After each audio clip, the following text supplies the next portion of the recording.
regardless of what stage of business ownership you're in, whether you're newbie or you're 5 years, 10 years in, there's always more work that we could do to better define our why, but then to infuse it into every area of our life and our business. Welcome to Marketing and Mindset for Wellness Coaches, the podcast for health coaches and wellness entrepreneurs just like you who are building a business, making the world a healthier place, and designing a first-class life. I'm your host, Kim Foster, MD and certified business coach, and I'm on a mission to help you uplevel your strategy and raise your mindset so you can truly thrive and grow your business. Let's get started. Hello, dear listener. If you have listened to any of my previous episodes, then you know how much importance I place on mindset. I really do believe that it is the difference maker between the coaches and the entrepreneurs who make it and those who struggle. Yes, strategy is important. Yes, marketing tactics are important, but you can have all the business know-how in the world, and if you don't have the mindset required to execute those tactics, if you're riddled with self-doubt or impostor syndrome, or if you're thinking too small, or you're paralyzed by comparisonitis, then it's not going to work. And of course, I'm not the only person who has this opinion. My guest today, Andrea Freeman, is a business coach who also believes wholeheartedly in the importance of mindset. And when we sat down to have the conversation that you're about to hear, we dove into all things mindset. She's got some great stories about what she learned running a multi-six-figure company as a celebrity event planner in LA and New York, because while she was running that business, she took the opportunity to become a student of her clients in a sense and absorb all kinds of lessons from the high-performing people that she was interacting with. And now she brings all those lessons to her work as a business coach. I think you're going to love listening into this conversation and learn about the power of being intentional about how you work on your mindset and what you need to focus on, especially as you reach for your next level. All right, without any further ado, let's get to my conversation with Andrea. All right, today I am very excited to be chatting with Andrea Freeman, who is a mindful business coach and peak performance planner. So welcome to the show, Andrea. Hey, it's so great to be here. Thanks for having me. Yeah, I am looking forward to this conversation with you, Andrea, because I believe that a lot of the core things that I believe are important things to you, like that everything starts with mindset, and it really is the secret sauce to achieving the success and the impact you desire. But before we get it, I don't want to get ahead of myself. Before we get into all of that stuff, I would love for you to introduce yourself and give our listeners some background about who you are and who you help.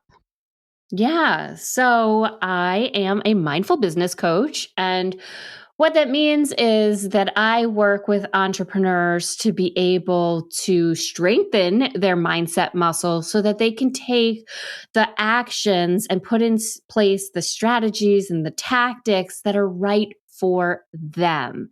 And how I arrived at doing this work is that I am really a lifelong teacher. I'm the oldest of 4 girls. I studied education and was a second grade teacher. I worked for one of the largest leadership development companies in the world. And then I went off on a little entrepreneurial journey and, did a bunch of different things. I was a celebrity event planner. And it was in that business that I really kind of pulled all my tools together to be able to scale a global brand, and finally arrived in a place where when I would have business to business conversations, right, with other colleagues in my industry, I was always sharing, this meditation or that podcast or read this book and, I'm working with this coach now. And finally people were like, you should just be a coach. And I was like, I think you're right. So I started doing it. That's awesome. Oh, I love that. And I love the way that you said that you've been a lifelong, teacher and educator, starting with being the oldest of 4 girls. That totally resonates with me. I'm the oldest of 3 girls. So I know how that goes. It's like a particular role in the world, I feel. Oh, yeah, you're a real leader within your own family. Yeah. Absolutely. I mean, like your parents are counting on you for help, your siblings are looking to you for answers. So you just develop a certain way of being in the world. Not that only firstborn children Right. can be leaders, but we're specifically groomed, I think. Yeah, I agree. Yeah, that's awesome. I am super fascinated to hear about this celebrity event planning business. I'd love to know, like, just in a nutshell, how you got into that, and also like I guess maybe what you extracted from that, because it's not something that you're doing now, is it? Like, what did you pull out of that you brought with you now to what you're doing? Yeah, so many things. So I'm naturally like an organized person, and contrary to popular belief, and that event planners should be type A, I am not type A. I Mhm. am very go with the flow. I like to have like a broad outline and then just like jump into the deep end and we'll figure it out as we go, which is right for a very specific type of client, right? And so one of the things that happened when I first started doing that business is I was looking around at what everybody else was doing, kind of the packages and services and the things that everybody else was offering. And I was like, okay, these seem to be industry standard. I'll package and position myself the same way. And pretty quickly got to a point where I was like, okay, this doesn't feel right. This doesn't feel like a reflection of who I really am. And there's not anything that I'm doing that's allowing people to see, from an outside perspective, why I'm different and why they should really work with me. So messaging and marketing became pretty important to me pretty quickly. And one of the things that I really recognized was that in a very crowded industry, there's so many people, it's very low barrier to entry. A lot of Mm, people can just decide to be an event planner and they're off and running. There's really no certification or schooling involved, right? And that's like a lot of fields. That's not uncommon. I hear that, a little when it comes to like a lot of creative mhm. business pursuits. But so anyway, what happened was I was doing my business and I was a few years in and I recognized that it was time for some visibility. And so I decided to map on to some other people's celebrity. Now, I was living in Los Angeles and doing an event planning business. So mapping onto other people's celebrity and working with celebrities was not that tricky. Mm. But what's interesting is that I got my biggest celebrity events when I moved across the country and started doing it from New York. And that's when I started bringing on the most celebrities. So then I was kind of, back and forth. And that's what led to the global brand part of the journey. But I really recognized that there were common things that my celebrity clients and my really high performing clients, whether they were CEOs of major corporations or whether they were red carpet celebrities, that all of those people who are operating at a very high level were doing in their work and in their life. And I started to extract for myself. It started like, kind of like, wow, I have this opportunity to be around all these high performers. Let me look at what they're doing and pull that into my business. And so I was my own first coaching Mm. client in a way. And that's when I started to pull together what I now call the host your life method, which is there's a system in place for being able to show up and perform at a high level in a sustainable way. Because one of the things that was missing for me in having scaled this business to the global brand that it ultimately became was that I was running around like a chicken with my head cut off and it was totally not sustainable. I spent actually a few years running from place to place, event to event. And, even the day to day, my office was in Manhattan, which was a 2-hour commute from my home upstate New York, that I was just saying to Oh. myself on repeat, this is not sustainable. This is not sustainable.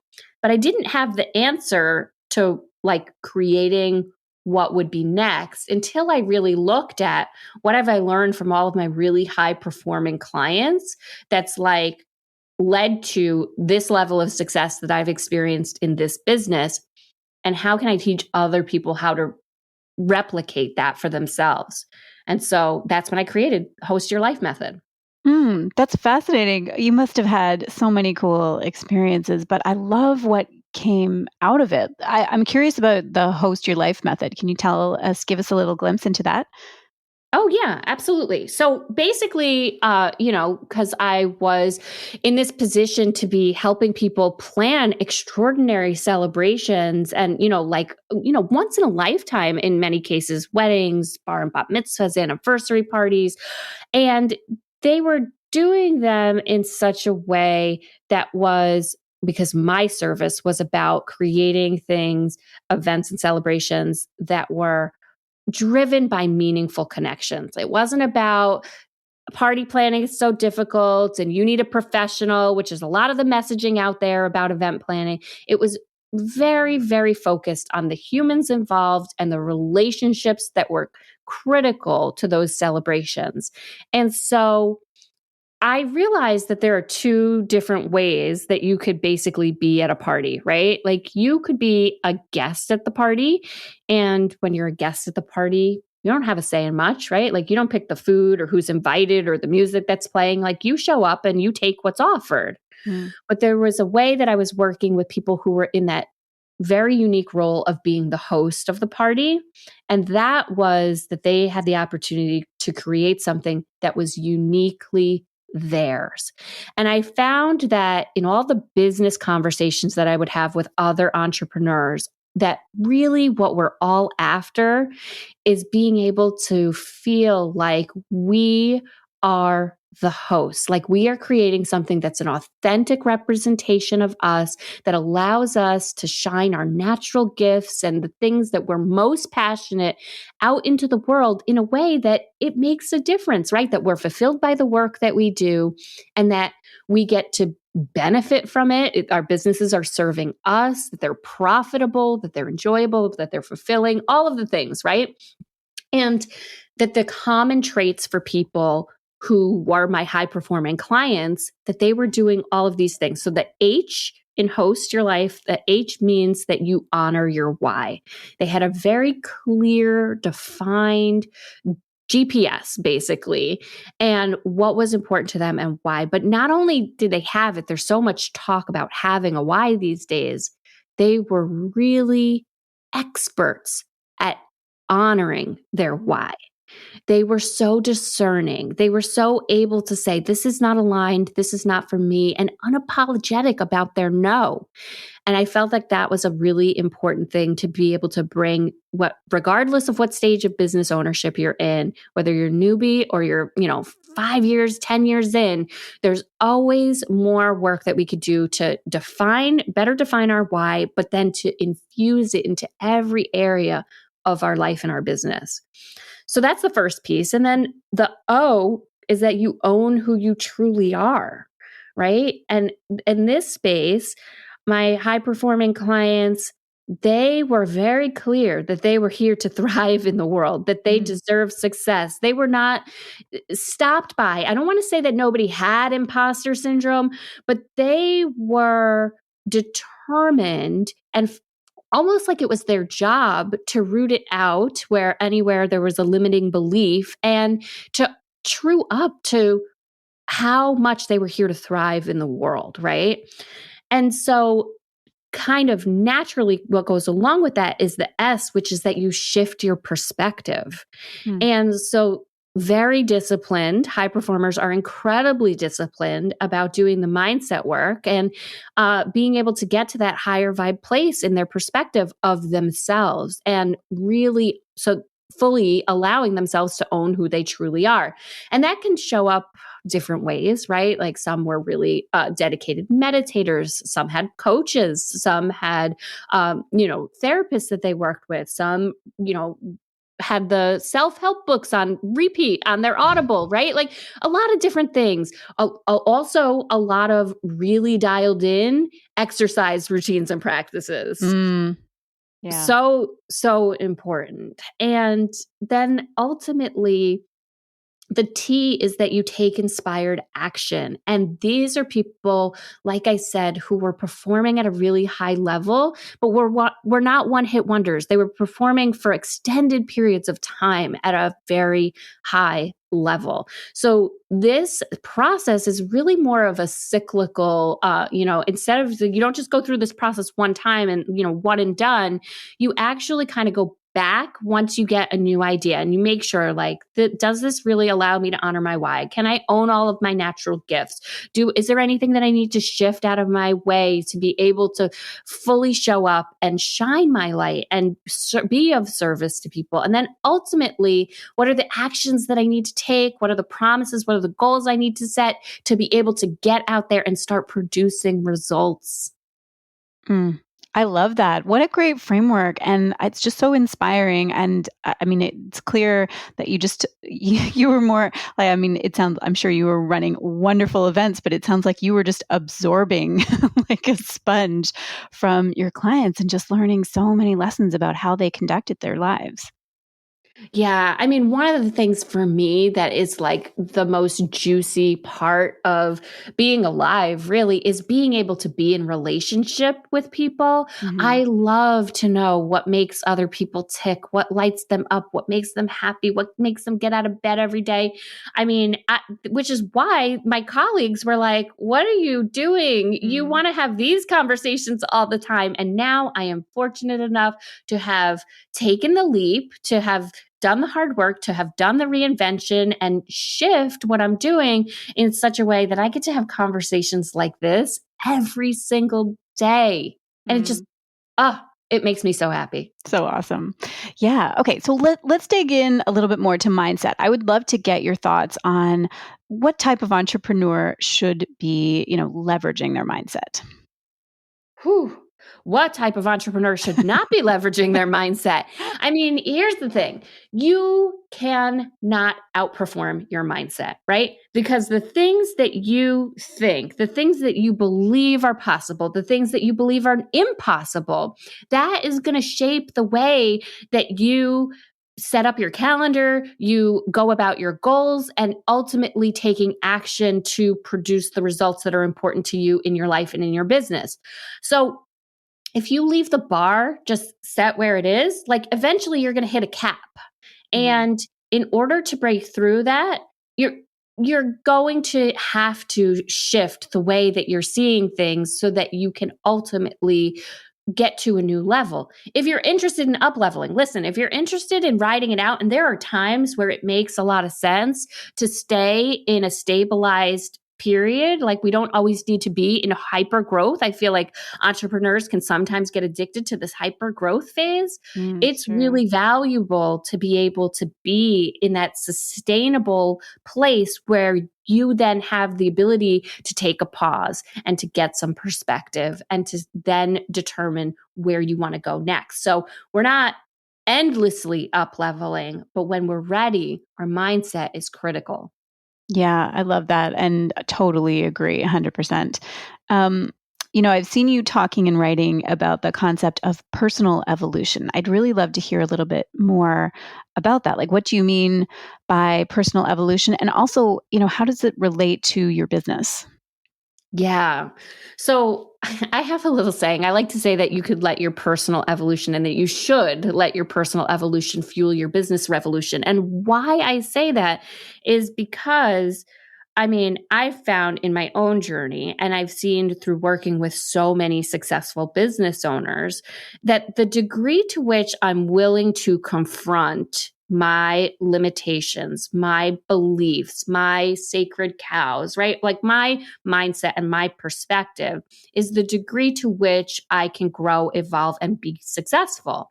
So we are human beings who happen to be having a business ownership experience, Right. right? And so if we don't look at who we are being in our business, we will be limited. We are not here to just check things off our to-do list or scratch things off, whatever way you make your to-do list, or, just get through the things in our calendar. We are really here to be, to experience, to grow, to evolve. And the more we do that at a personal level, the more it strengthens our ability to be leaders, to be able to grow and do the kind of thinking that we need to do as our businesses expand. Yeah, that's so true. I love it. And I like how it's, it just really there isn't really a distinction between personal and business, especially when you're an entrepreneur. It's just all interconnected. 100%.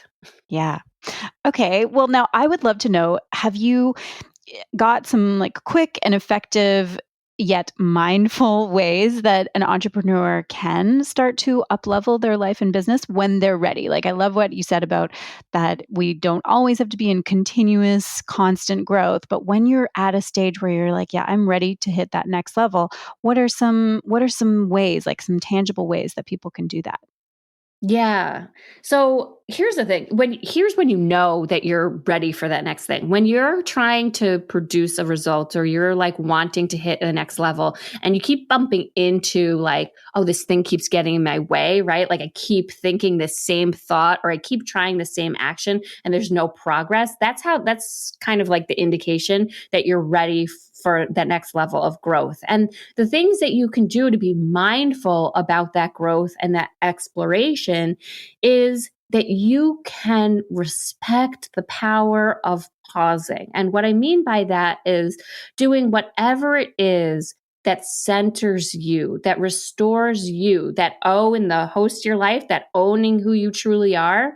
I believe that as entrepreneurs, we really want to be very self-expressed and that business ownership becomes uncomfortable when we're not showing up fully as who we are.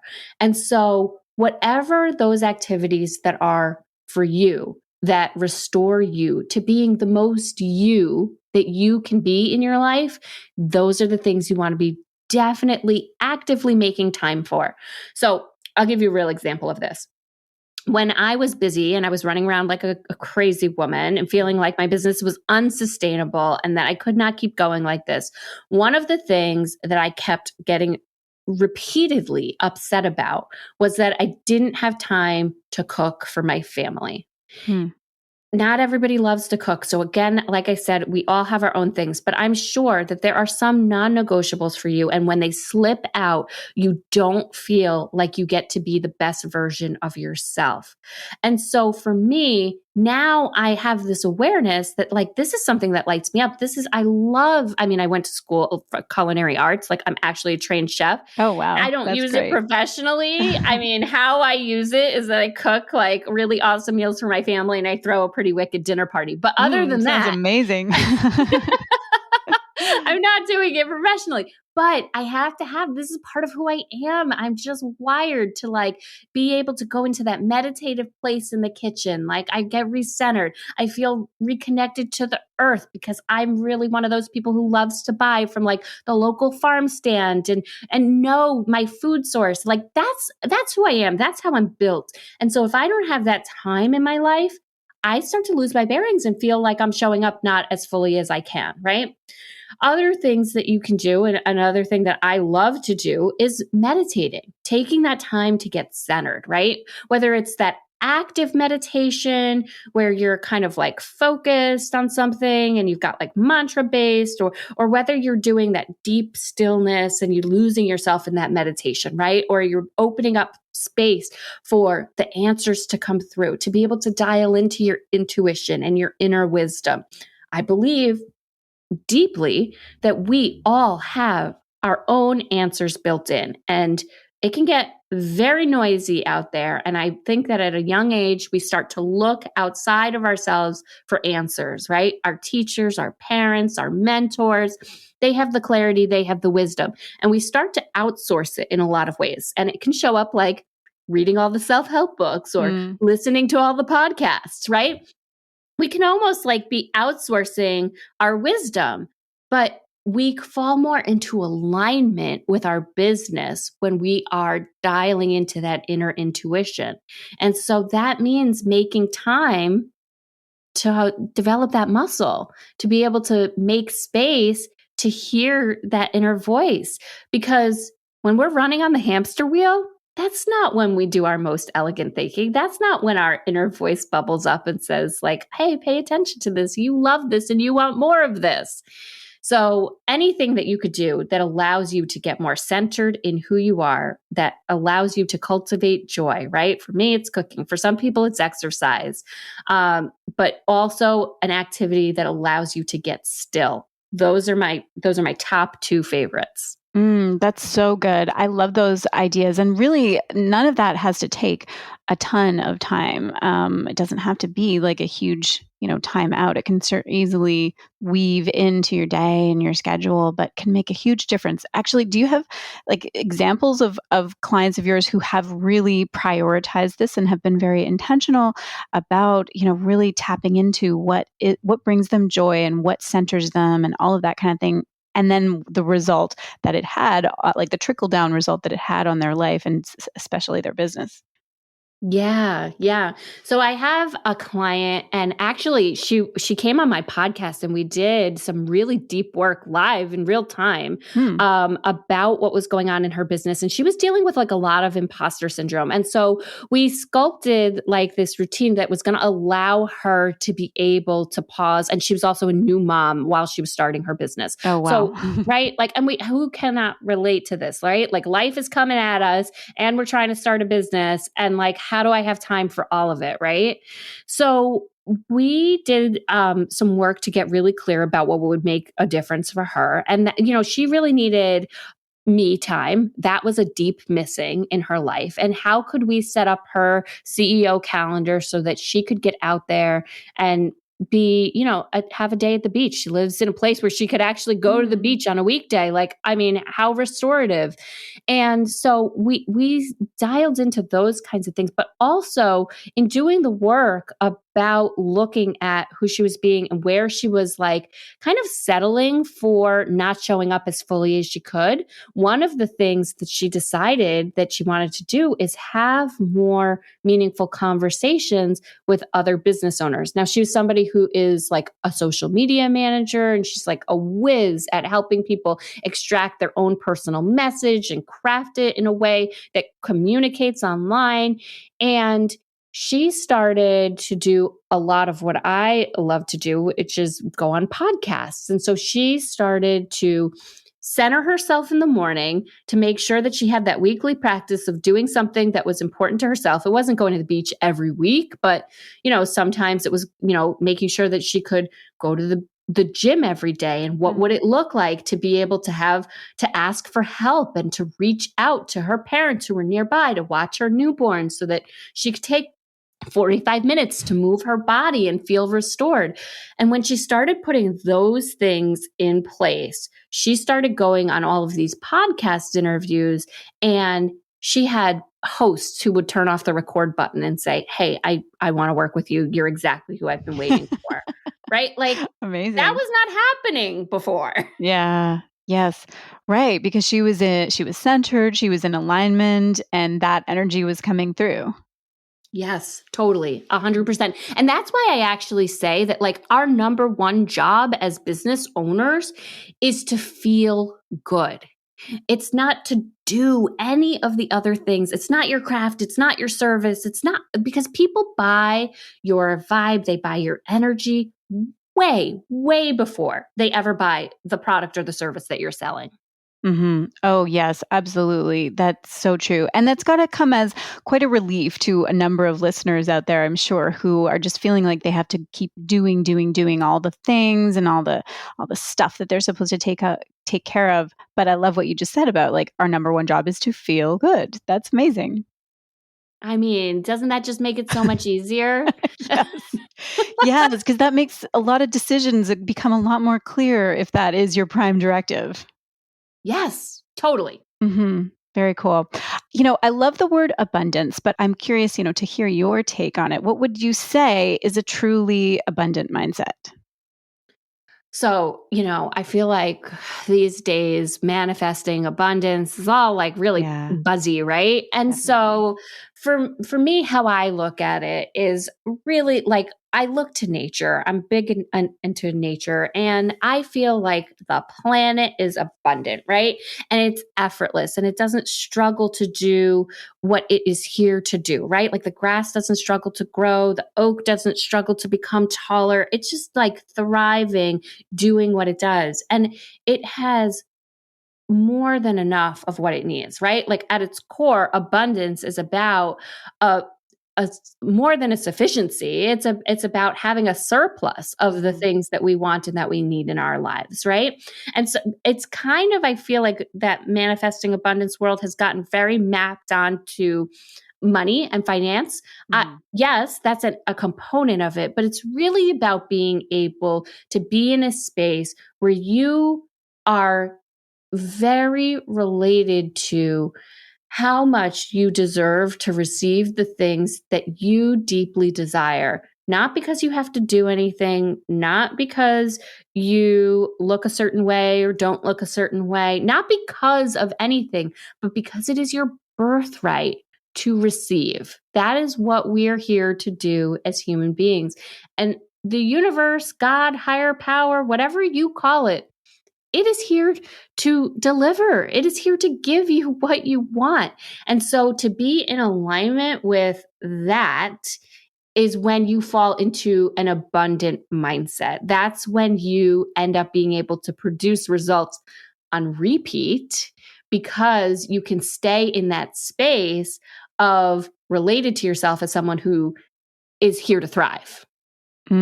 I love that. And such a beautiful take on the concept of abundance and so much more expansive than that it's just about money. Because I agree. I think that sometimes when people use that word and throw it around, it's a euphemism for financial gain. And it's definitely not. I love what you said. Yeah, I mean, and we all listen as human beings, not just as business owners, we all want to receive more. We Mhm. all want in some area of our life more love, more vitality, more support, more more of whatever the things that call from your heart.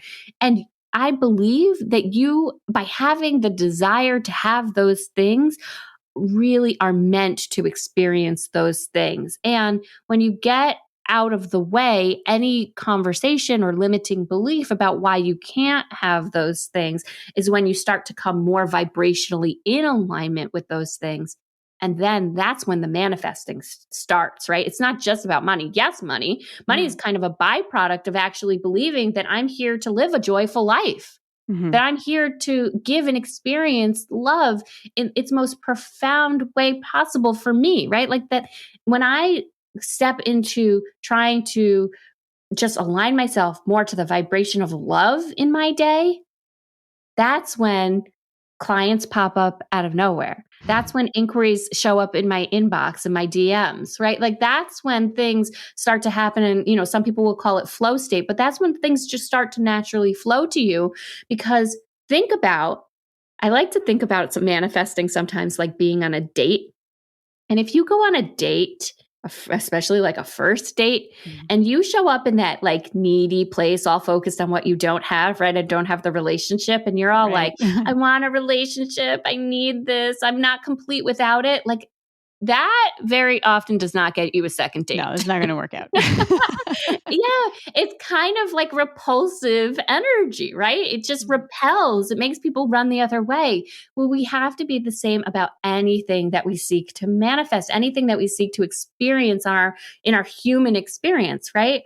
So if I know that I deeply desire something, where do I already have that in my life? Where is that already available to me? Where is there already a glimmer of that thing is meant for me, right? So dwelling in that space and that awareness of how very much I have is what creates the alignment to being able to have more of it. Yeah. Now, this has been just such a fabulous conversation, Andrea. Before we wrap up, I definitely want to hear all of your details in terms of where listeners can go to connect with you. But before we do that, just any final words of wisdom, like just one or two final takeaways to give our listeners? Yeah. I mean, I think bottom line, you're here to thrive and you deserve to be happy in every area. And your business is meant to serve you. So, ask yourself, where can you be cultivating and creating more joy on a day by day, moment by moment basis, and watch what starts to happen. Perfect. Yes, I love that. All right. Well, like I said, before we go, just tell us where we can go to learn more about you and your work and connect with you. Yeah. So, on the internet, I'm most active on Instagram, and my handle over there is at @afreeman_Insta. But if you like this kind of conversation, you might want to also check out my podcast, which is The Upleveled Entrepreneur. And you Hmm. can actually come listen to our conversation, right? Yes, Dr. Kim exactly. Foster was on my show. Yeah, that was such a fun conversation. I loved that. I will, of course, put all of those links in the show notes so that people can easily find you. And thank you so much for coming on, Andrea. It was such a pleasure talking to you and taking this tour through all of these wonderful topics that I could talk about all day. I love it. Thank you so much for having me. This has been great. I hope that you enjoyed listening to that conversation, and I hope that you are feeling inspired to pay attention to your mindset as you build your business, and also to place a priority on feeling good and making intentional choices and really giving yourself permission to build a truly aligned and authentic business. Okay, that's a wrap for today. As always, I hope that you enjoyed this episode. Have an amazing week, and I will talk to you again very soon.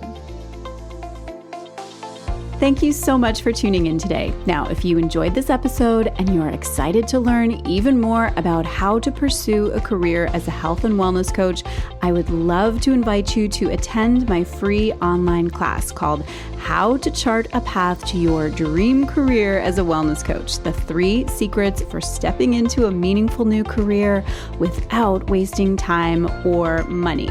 This class is especially for women who are interested in becoming wellness coaches and building a freedom-based business, but aren't sure how to get there and what to do first. Inside this workshop, I'll be teaching you the 3 biggest myths about health and wellness coaching that will hold you back and what the truth is instead.